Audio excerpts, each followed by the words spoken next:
Boa tarde, meus alunos, tudo bem com vocês? A pedido da minha aluna Vitória, do segundo ano de Informática A, eu vou falar um pouco para vocês de nomenclatura de compostos inorgânicos, tudo bem? É uma dúvida dela, imagino que possa ser dúvida de muitos de vocês sobre como entender essas fórmulas químicas de compostos inorgânicos e associá-los a um nome, tá bom? Então, eu vou falar um pouquinho e espero que com essa aula eu consiga ajudá-los.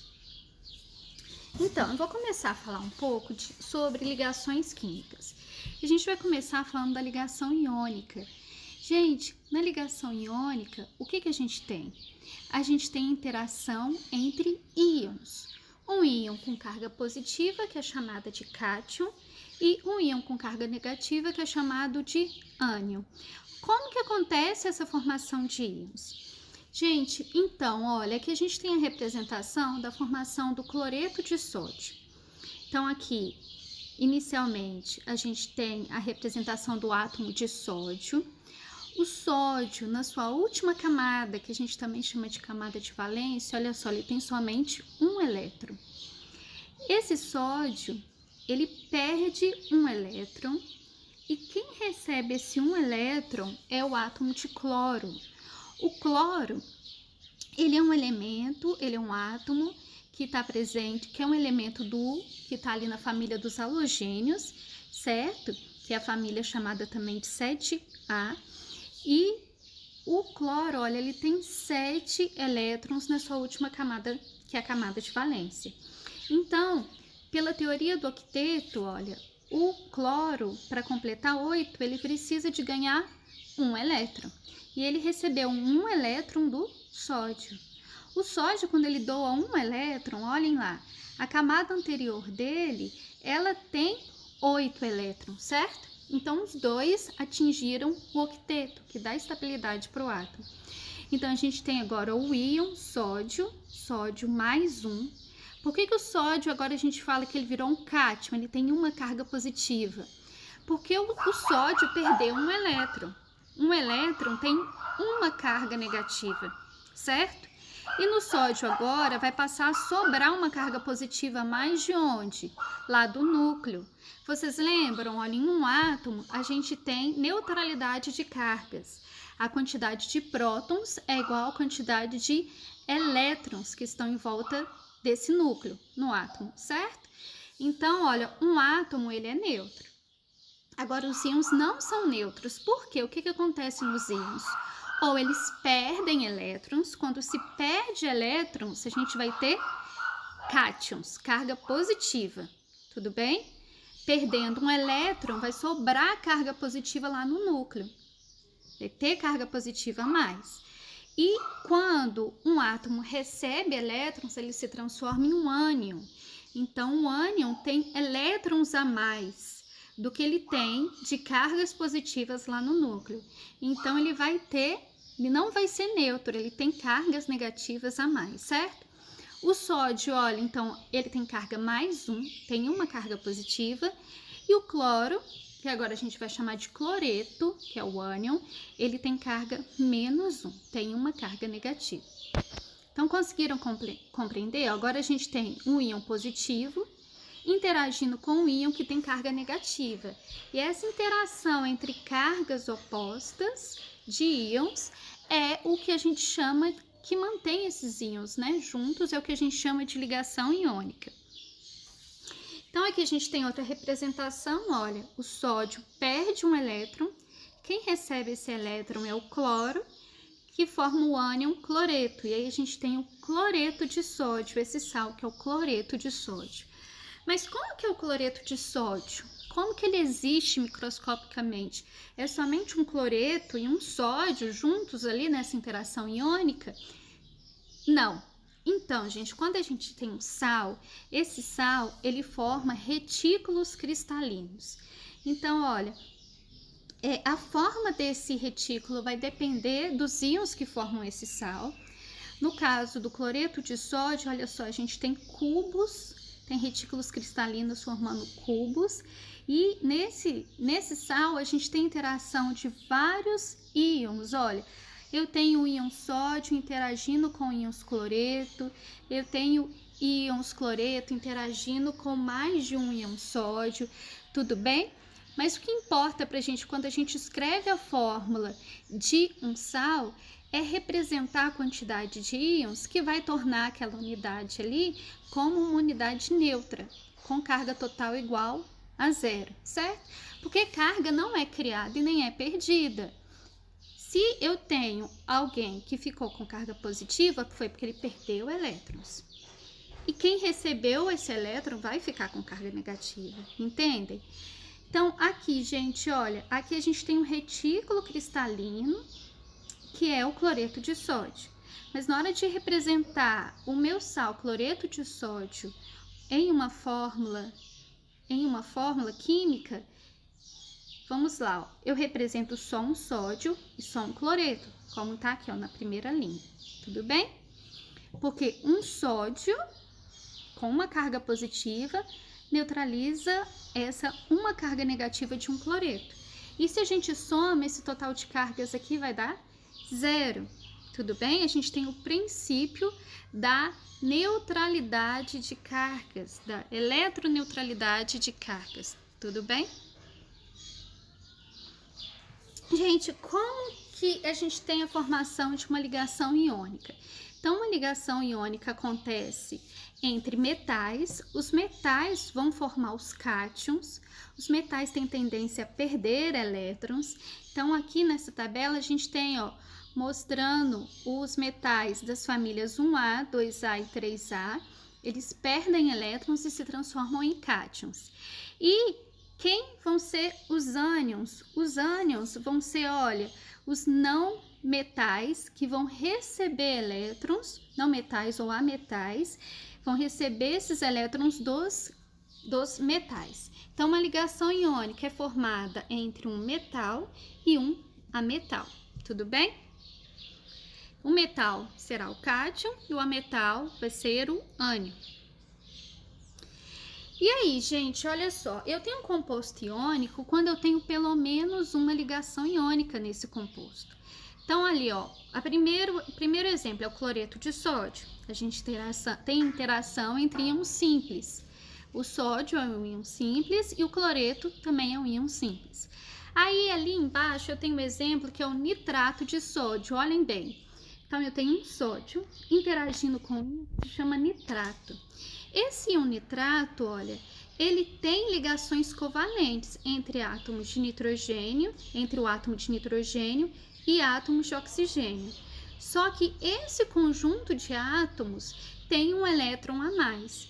Então, esse bloco aqui, ó, NO3, tem uma carga negativa, ó, NO3 menos. A gente chama isso daqui, o íon nitrato, de íon composto ou de íon poliatômico. Tem mais de um átomo. Então, esse é o íon nitrato, uma carga negativa desse bloco aqui de átomos, onde eu tenho ligações covalentes aqui dentro, que são representadas por esse tracinho. Cada tracinho desse aqui representa uma ligação covalente. Então, eu tenho esse íon nitrato interagindo com o íon sódio. Então, existindo apenas uma interação iônica, a gente já tem aqui um composto iônico. Então, aqui a gente tem um sal, que é o nitrato de sódio. E aqui embaixo eu tenho a representação, olha, do sulfato de sódio. Então, eu tenho um íon sulfato. O íon sulfato é o ânion que tem duas cargas negativas. E esse ânion sulfato, que tem duas cargas negativas, se ele forma um sal com sódio, olha, para cada ânion sulfato, eu tenho que ter uma proporção de 2 íons sódio. Cada íon sódio tem uma carga positiva. Então, 2 sódios, eu vou ter duas cargas positivas que vão neutralizar as duas cargas negativas do íon sulfato, que interage com esses íons sódio aqui para formar o sal, tudo bem? Gente, ligação iônica. Então, falando de fórmulas, olha, primeiro a gente representa o metal que forma o cátion e depois o ânion. E como eu mostrei para vocês, de tal forma que a quantidade deles vai tornar a carga total ali daquele grupo representado igual a zero. Então, aqui a gente tem alguns exemplos, olha. Então, o que essa fórmula geral aqui mostra? Olha, a carga do o B aqui representa o cátion, a carga do meu cátion, eu posso considerar que vai ser um número, então eu estou trazendo essa setinha aqui para baixo, ó, vai ser o número de átomos, o número de ânions que eu vou ter, e a carga do meu ânion, trazendo a setinha aqui para baixo, vai ser o número de cátions que eu vou ter. Então, fazendo isso de forma cruzada, olha, vocês vão ver que a gente vai ter um total de cargas desse grupo de íons que vai dar 0.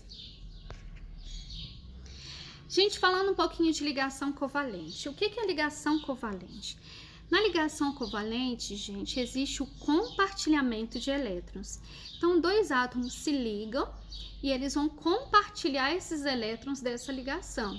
Então, esses elétrons da ligação covalente, eles vão pertencer aos dois átomos. Os dois átomos vão usar esses elétrons.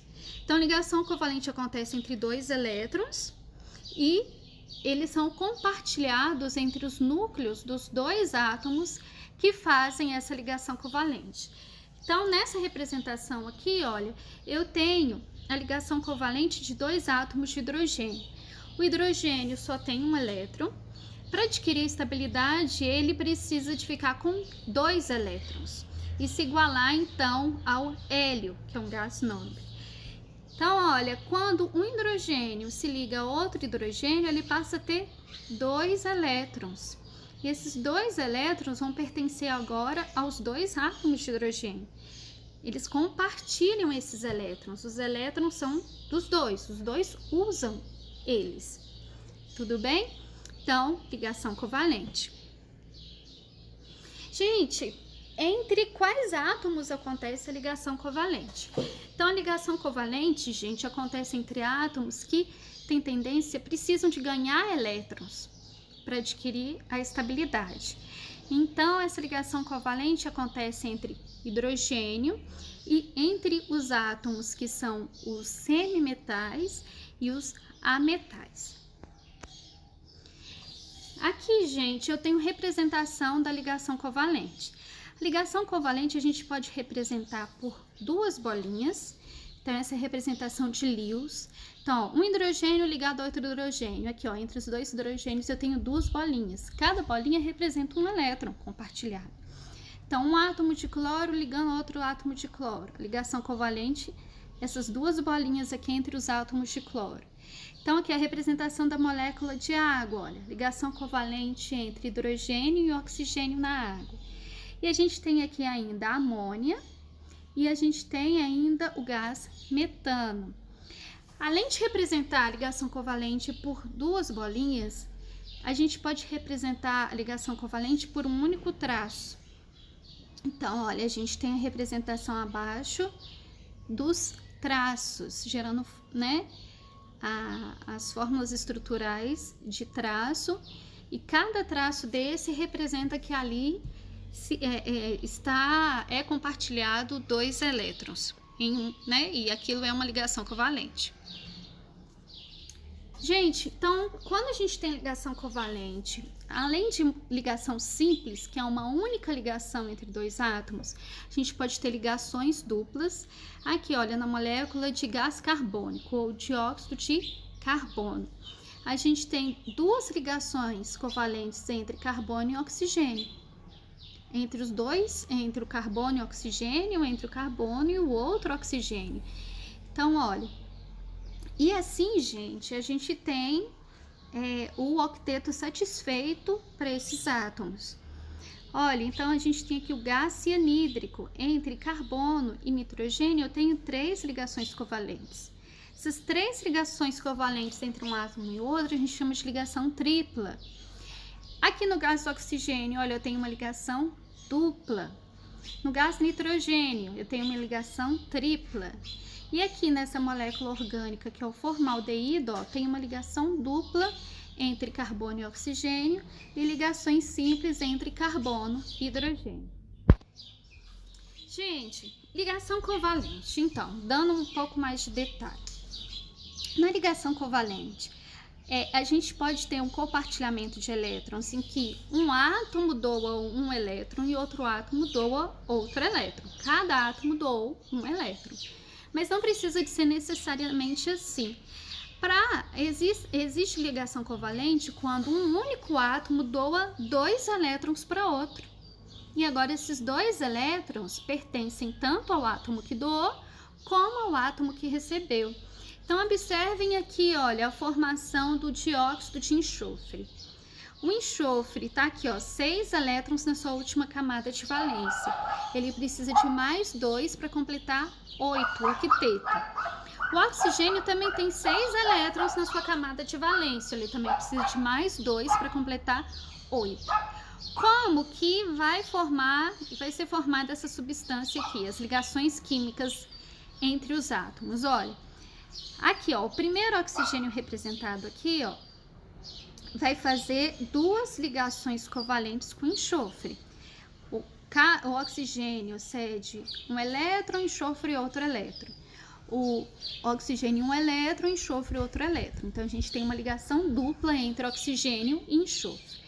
Agora, com outro oxigênio, olha o que acontece. O enxofre, ele vai doar 2 elétrons, ele vai compartilhar 2 elétrons com oxigênio.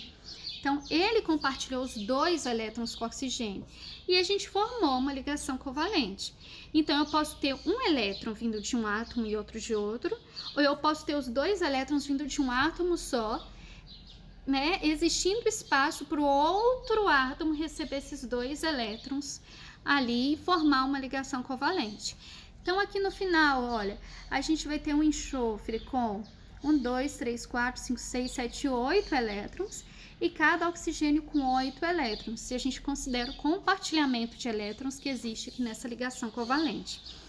Gente, a ligação covalente da ativa, ela já foi representada com um traço, né, com essa setinha aqui, mostrando quem doou os 2 elétrons para qual outra substância. Mas hoje a gente representa uma ligação covalente da ativa ou ligação covalente coordenada como uma ligação covalente simples, comum, porque é uma ligação covalente comum. Tudo bem? Então, um único tracinho representa essa ligação covalente da mesma forma que uma ligação covalente em que cada átomo doa um elétron. Então, aqui, olha, eu tenho representações do... Desculpa, gente, aqui, ozônio. Então, aqui, olha, todos os tracinhos são iguais, representando as ligações covalentes. Apesar de existir ligação covalente coordenada aqui, o dióxido de enxofre, como eu mostrei para vocês, e aqui a gente tem a representação do ácido nítrico, que é um ácido forte, e a representação dele aqui tanto com fórmula de Lewis, que é a representação das bolinhas como elétrons, como usando os traços para representar a ligação covalente. Ligação metálica, gente. O que é a ligação metálica? Ela ocorre entre metais. Então, a gente tem átomos de metais juntos, unidos, e os elétrons desses metais, eles formam um mar de elétrons por todo metal, todos os átomos de metais que estão ali. Eles ficam deslocalizados. Então, um átomo desse metal em determinado momento pode estar com menos elétrons, porque os seus elétrons passaram para o átomo que está ali próximo, estão ali deslocalizados, ou pode estar com a quantidade certa de elétrons, então sem carga, neutro. Então, a gente tem ali o que a gente chama de mar de elétrons ou nuvem de elétrons, e essa nuvem de elétrons compartilhada ali entre os vários núcleos desses metais é que forma a ligação metálica. Na ligação metálica, a gente dá um nome para a substância como o nome do próprio metal. Então, se a gente tem cobre, ali o cobre, metal, então tem até representação de fios de cobre aqui, olha. Que nome que a gente vai dar para essa substância? Cobre, tá bom? Então, a gente aqui tem o metal cobre. E fica bem simples. Gente, eletronegatividade. O que é isso? A gente precisa de entender de eletronegatividade para falar de nomenclatura de compostos inorgânicos. Então, o que é eletronegatividade? é a tendência que os átomos têm de atrair os elétrons mais para si quando eles estão em uma ligação química. Então, a gente tem valores para essa eletronegatividade. A gente tem aqui, olha, colocada a tabela periódica com valores de eletronegatividade de Pauling. Gente, para eletronegatividade a gente lembra sempre de FON. O que é o FON? São os elementos mais eletronegativos: flúor, oxigênio e nitrogênio. Flúor é o elemento mais eletronegativo aqui da tabela periódica. Olha lá, a eletronegatividade do flúor é 4. Então, quanto maior a eletronegatividade de um átomo, mais ele puxa para si os elétrons em uma ligação química. Os elétrons vão ficar mais próximos desse átomo. Então, aqui, gente, olha, uma ligação entre dois átomos iguais, como dois átomos de hidrogênio. Os átomos de hidrogênio, eles têm a mesma eletronegatividade. Então, aqui, ó, esses dois elétrons compartilhados na ligação covalente, eles vão ficar igualmente divididos entre um núcleo e outro. Ninguém puxa mais do que o outro. É como se fosse um cabo de guerra, quando a gente pensa em eletronegatividade. Aquele que é mais forte puxa os elétrons mais para si e os elétrons vão ficar mais para o lado daquele elemento que tem eletronegatividade maior. Agora, quando eles puxam de maneira igual, tem a mesma eletronegatividade, a gente vai ter distribuição igual desses elétrons que são compartilhados aqui entre os dois átomos. Então, aqui um exemplo, olha. Eu tenho aqui o ácido clorídrico. O cloro tem eletronegatividade maior do que o hidrogênio. Quando a gente tem uma ligação covalente entre o hidrogênio e o cloro para formar o ácido clorídrico, o cloro tem os elétrons mais próximos dessa ligação mais para ele, mais próximos dele, porque ele é mais eletronegativo. E aí ele puxa os elétrons mais para si. Considerando essa molécula que é formada somente entre dois átomos, a gente vai ter no cloro, olha, um polo negativo, carga parcial negativa, e no hidrogênio um polo com carga parcial positiva. E isso vai tornar essa ligação química polar, ligação covalente polar, vai tornar essa molécula, que é uma molécula linear, uma molécula polar também. Então, a gente tem distribuição desigual aqui da carga nessa molécula, devido à eletronegatividade desigual entre os átomos aqui, e nesse caso, a geometria linear da molécula. Gente, então a gente falando de eletronegatividade, eu preciso de falar para vocês também de oxidação e redução. Existem reações que são classificadas como reações de óxido-redução, onde acontece uma oxidação e sempre que acontece uma oxidação, acontece uma redução. O que é oxidação, gente? Oxidação é quando uma substância ela perde elétrons. E essa substância que perde elétrons, ela doa os elétrons para alguém que recebe. Essa substância que recebe elétrons, ela reduz. E a substância que perde elétrons, ela oxida. Então, aqui a gente tem um exemplo de reação de óxido-redução. E aí, ó, o zinco perdeu elétrons. Quem recebeu esses elétrons foi o íon cobre 2+. E, como produtos, a gente tem a formação de zinco 2+. E aquele que recebeu elétrons, que é o cobre, se transformou em cobre metálico agora. Cobre com carga zero. Gente, por que falar de oxidação e redução? Para eu chegar com vocês a definição do que é o NOx.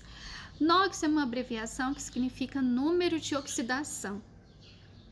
E esse número de oxidação, gente, olha, no caso de íons que só tem um átomo, ele é a carga elétrica que a espécie química tem. Então, olha, lítio, sódio e potássio são metais que estão ali na família 1A e têm tendência a perder um elétron e formam íons que têm uma carga positiva. Então, qual que é o NOx do sódio? +1. É +1. É a própria carga que o íon tem, quando é um íon formado por um único átomo, tudo bem? Então, NOx vai representar a carga que o íon tem, no caso de um íon que só tem um átomo. Agora, qual que é o conceito de NOx quando a gente tem moléculas ou íons polinucleares, os íons compostos? Gente, o NOx é a carga elétrica que um átomo, como está aqui, ó, aparenta possuir em uma espécie química. O que é esse aparenta possuir? Esse aparentar possuir uma carga está relacionado às diferentes eletronegatividades dos átomos que fazem aquelas ligações químicas covalentes ali. Tudo bem? Então, aí que a gente vai ter que avaliar a eletronegatividade. Gente, a gente pode calcular o NOx de alguns átomos sabendo o NOx de algumas substâncias, que são hidrogênio e oxigênio. E a gente também tem que saber que o NOx de um elemento ou de uma substância simples é zero. O que é uma substância simples? É aquela que é formada somente por um tipo de átomo. Então, ó, H2, que é o gás hidrogênio. O NOx do hidrogênio no H2, no gás H2, no gás hidrogênio, é zero. Por quê? Porque eu não tenho distribuição desigual de cargas.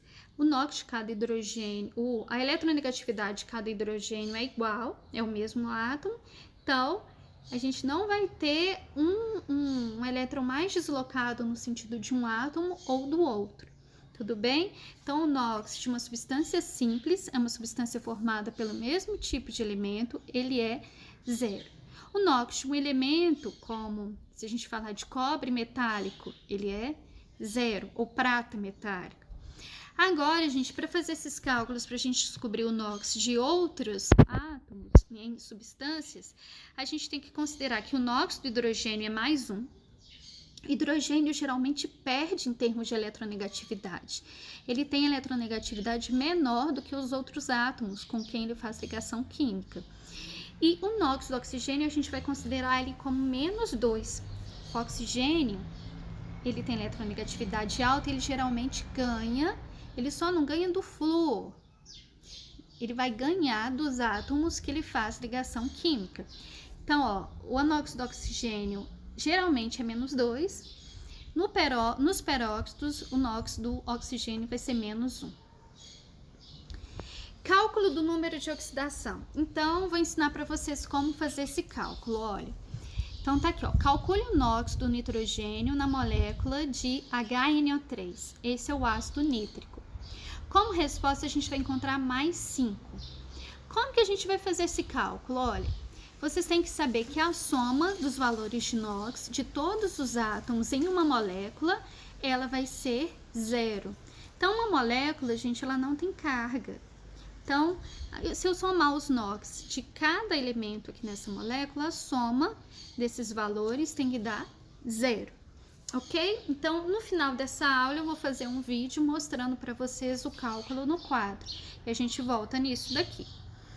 E aqui, gente, olha, quando eu tenho um íon poliatômico ou um íon composto, eu também calculo o NOx de cada átomo aqui dentro desse íon. Então, tem aqui, ó, calcule o NOx do manganês no íon MnO4-. Que íon é esse? Esse é o íon permanganato. Gente, como resposta, a gente vai ter que o NOx do manganês aqui nesse íon é mais 7. E como que a gente faz o cálculo aqui, olha? A soma dos valores de NOx de todos os átomos no íon composto é igual à carga elétrica do íon. Então, a gente vai montar uma expressãozinha matemática e essa expressão tem que ser igual a menos 1, que no caso é a carga elétrica desse íon aqui, que é o íon permanganato. Gente, indo agora para a nomenclatura. Então, nomenclatura de ácidos. Nós temos os hidrácidos. Quem são esses? São ácidos que não contêm oxigênio. Então, a gente tem aqui, por exemplo, ó, o ácido clorídrico. E por que esse nome? Olha, porque o nome a gente monta assim, ácido mais a raiz do nome do elemento, então de cloro, e a terminação hídrico, ácido clorídrico. Então, aqui, ó, HBr é o ácido bromídrico. H2S, que é de enxofre, ácido sulfídrico. E aqui HCN, CN é um íon composto. Esse íon composto vem de cianeto, o íon composto é CN menos é o cianeto. E aqui a gente tem o ácido cianídrico. Tudo bem? Vamos continuar? Gente, oxiácidos são ácidos que contêm oxigênio. Então, quando o elemento forma apenas um tipo de oxiácido, como que a gente vai dar o nome para esse ácido? Ácido e a terminação, o nome do elemento é a terminação em ico. Então, aqui a gente tem representação do ácido carbônico e aqui ácido bórico. Mas a gente tem ácidos que podem formar, a gente tem elementos que podem formar mais de um tipo de ácido. A gente pode ter elementos que têm NOx diferentes, que formam ácidos diferentes com valores de NOx, número de oxidação diferentes, certo? Então, ó, ácido, como que a gente dá o nome? Ácido mais nome do elemento. Se eu estou falando do elemento com maior número de oxidação, eu vou usar a terminação ico. Se o meu elemento está com um número de oxidação menor que ele pode ter, eu uso o termo, na finalização, o termo oso. Então, olha, a gente tem o ácido nítrico. No ácido nítrico, o nitrogênio tem NOx mais 5. E a gente tem o ácido nitroso, onde o nitrogênio tem NOx mais 3. A gente tem também, desculpa, gente, aqui, ó, como exemplo, o ácido sulfúrico, onde o enxofre tem NOx mais 6. E a gente tem o ácido sulfuroso, um ácido onde o enxofre tem NOx mais 4. É um ácido diferente. Então, a gente tem aqui ácidos diferentes com enxofre e ácidos diferentes com nitrogênio. E eles têm que receber nomes diferentes. Por isso, essas terminações diferentes. Gente, existem ainda ácidos que podem ser formados por um único elemento, e esse único elemento ele pode dar origem a mais de 2 ácidos. Olha, então a gente pode ter ácidos que dão origem, a gente pode ter elementos que dão origem a 4 tipos de ácidos diferentes. Então, olha, esse é o caso do elemento cloro. Então, olha, o maior NOx vai ser ácido perclórico. Então, a gente tem ácido per, o nome do elemento e o ico. Aí a gente tem o ácido clórico, a gente tem o ácido cloroso e a gente tem o ácido hipocloroso. Então, quando a gente tem um elemento que forma 4 tipos de oxiácidos, olha, a gente vai ter 4 diferentes formas de dar nomes para esse ácido. Gente, nomenclatura de bases. Então, o que é uma base inorgânica?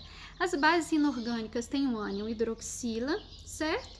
E esse ânion hidroxila a gente tem um metal ou um cátion, que é um metal, ou o íon amônio. Olha, e aí a gente vai ter, a hidroxila tem sempre carga -1 e ela vai neutralizar o total, o número de hidroxilas vai depender do total de cargas que a gente tem aqui no nosso cátion. E a gente vai escrever uma fórmula química de tal forma que essas cargas entre o cátion e o ânion, elas se neutralizem num todo. Gente, nome para as bases, nomenclatura das bases. Então, quando eu tenho um elemento que só forma um único tipo de base, a gente chama hidróxido de, e o nome do elemento, como hidróxido de sódio e hidróxido de amônio. Quando o elemento forma 2 bases, então a gente vai usar o termo também ico para o maior NOx e o termo oso para o menor NOx. Então, olha o ferro. O ferro, a gente pode ter o íon ferro com carga 3+, ou o íon ferro com carga 2+. Então, olha, o hidróxido férrico é aquele para o ferro com carga 3+. E a gente tem o hidróxido ferroso, que é para o ferro com carga 2+. Aqui, como exemplo, também a gente tem hidróxido estânico e hidróxido estanoso. Mas aqui a gente tem outra opção. Além de usar o termo ico e oso, olha só, a gente pode colocar o NOx do metal. Então, ó, hidróxido de ferro 3, correspondente à carga desse íon que forma essa base, que é o ferro 3+. Hidróxido de ferro 2. Ou, no caso do estanho, a gente vai nomear como hidróxido de estanho 4 ou hidróxido de estanho 2. Nomenclatura de sais. Gente, para os sais, na hora de escrever a fórmula, primeiro a gente coloca o cátion e depois o ânion. Mas na hora de dar um nome, primeiro a gente cita o nome do ânion e depois a gente fala o nome do cátion. Gente, nomenclatura de sais, olha só. Um sal, gente, ele pode ser formado de uma reação entre um ácido e uma base. Então, o ânion vai ter como origem o ácido. Então, o ânion é aquela parte do ácido que perdeu o próton. O próton sai ali com carga positiva e sobra aquele restante do ácido que é um ânion. Então, ó, nome do ácido de origem, trocando-se a terminação. Vai dar o nome para o meu ânion. O meu ânion ou vai terminar com eto, ou com ito, ou com ato. E depois a gente coloca o nome do cátion. O cátion ele vai se originar da base. Por exemplo, hidróxido de sódio. O sódio, então, é o cátion da base que reagiu com o meu ácido.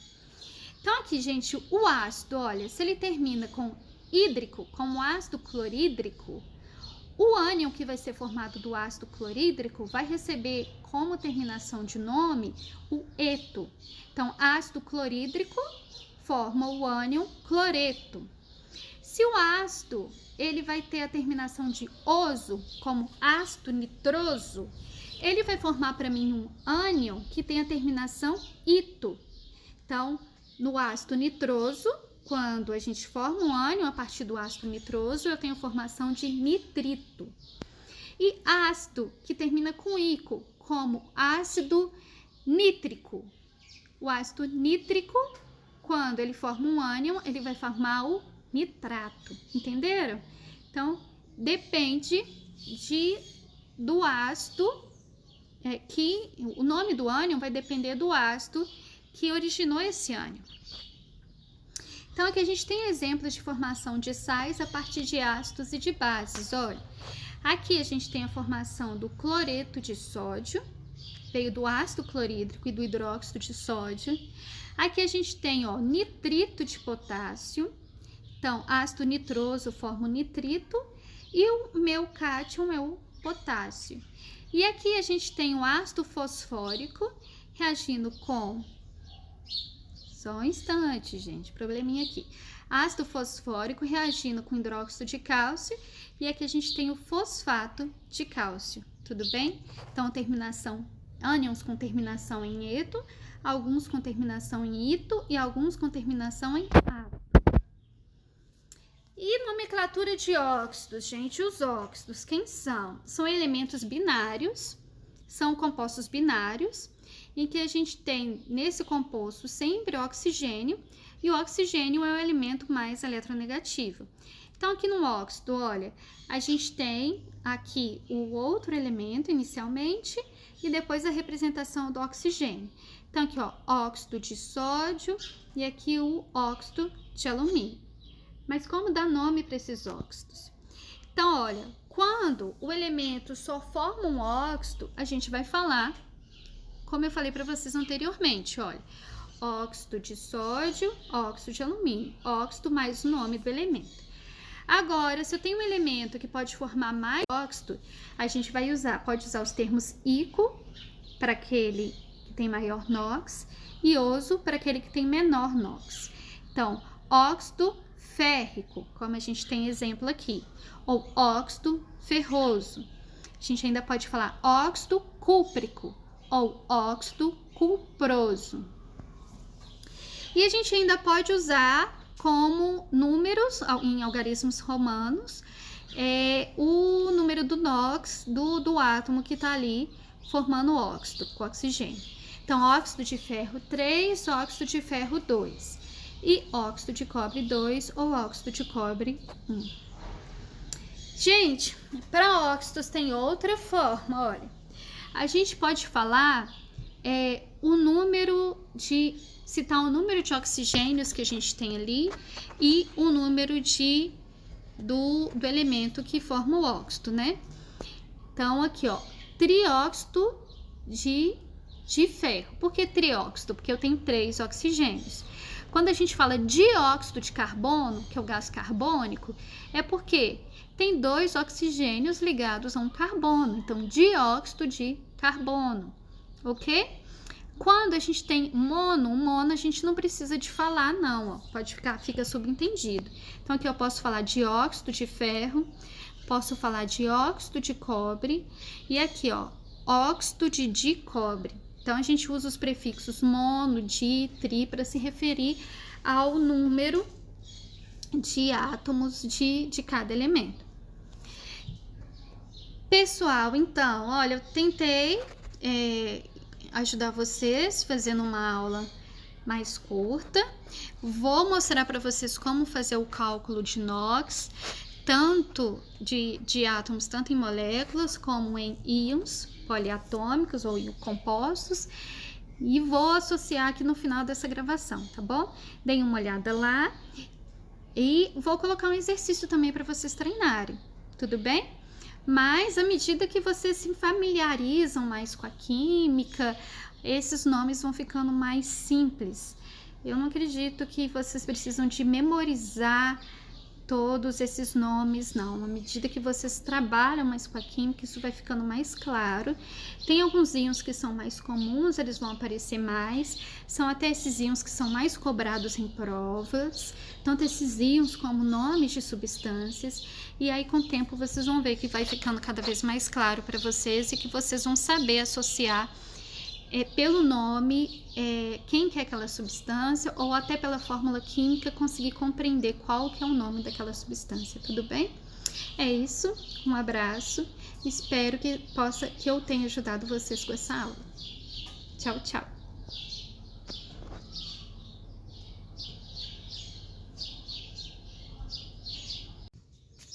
Bom dia, pessoal! Então, como eu falei para vocês, eu vou explicar como calcular o NOx do nitrogênio na molécula de ácido nítrico. É um cálculo bem simples. Então, o ácido nítrico é uma molécula, como está colocado aqui. E uma molécula não tem carga. Então, a soma dos NOx de cada átomo nessa molécula deve ser igual a 0. E a gente usa essa expressão matemática para calcular o NOx do nitrogênio, que é o NOx do átomo que a gente não sabe. Por quê? Como eu falei para vocês, a gente vai considerar que o NOx do hidrogênio é mais 1. Geralmente o NOx do hidrogênio é mais 1.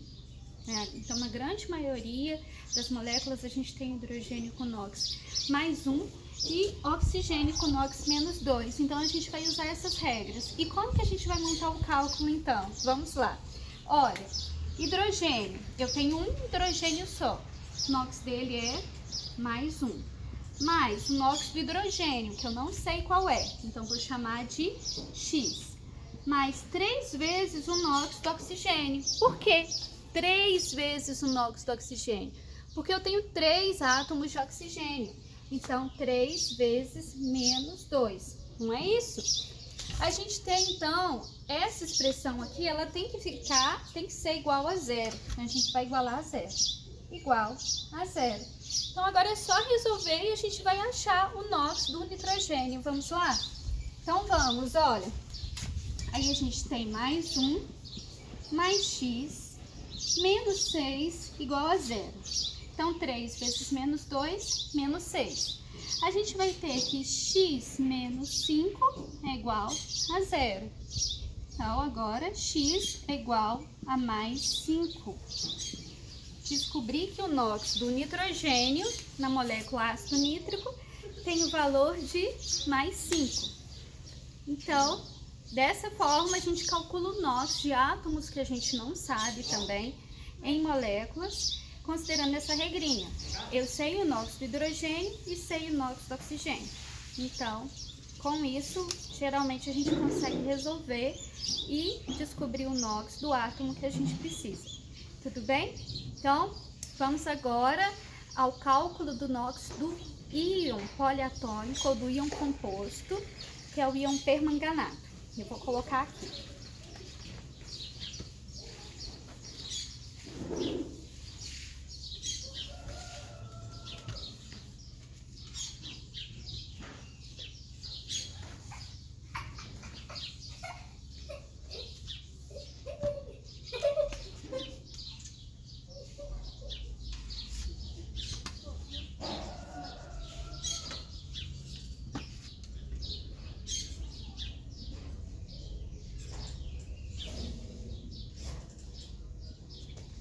Então, olha, mais um exercício para vocês.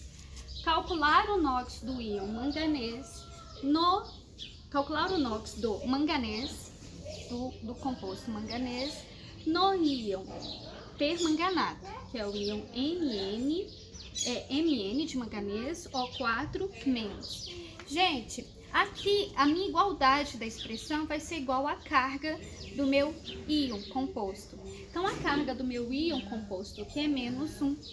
Então, como que a gente vai montar essa expressão agora? Olha, meu manganês, que eu não sei o NOx, é o X. A gente tem 4 átomos de oxigênio, mais 4 vezes -2, que é o NOx do oxigênio. Isso vai ser igual a quanto? Qual que é a carga do meu íon? Olha lá. -1. Então, agora é só resolver. X menos 8 é igual a -1. X vai ser igual, passo 8 para o outro lado da igualdade, vai mudar o sinal, não é? Então, ficou 8 menos 1. X é igual mais 7. Então, o NOx do manganês no íon permanganato é igual a mais 7. Então, assim, eu resolvo esses exercícios explicando para vocês como calcular o NOx em moléculas e em íons poliatômicos. Pessoal, é isso. Eu espero ter ajudado vocês a entender melhor a nomenclatura de compostos inorgânicos. E só para finalizar,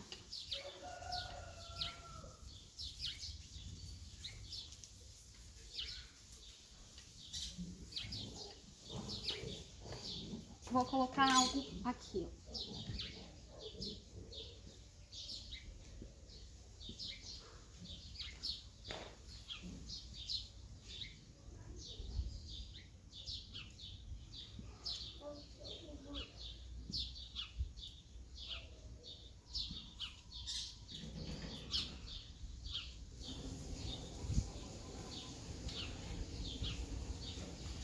Pessoal, esses íons aqui são íons poliatômicos que são íons bastante comuns e é bom que vocês saibam o nome deles. Então, ó, esse é o íon sulfato, é o íon derivado do ácido sulfúrico, o ânion derivado do ácido sulfúrico. Aqui a gente tem o íon nitrato, aqui a gente tem o íon fosfato, PO4 3-. Aqui eu tenho o íon carbonato, é um íon muito comum também.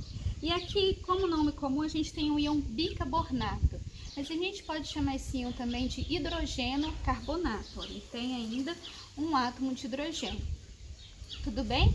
Então, são íons poliatômicos bastante comuns. E a gente tem outros íons que são bem comuns, íons formados por um átomo só. Então, a gente tem, ó,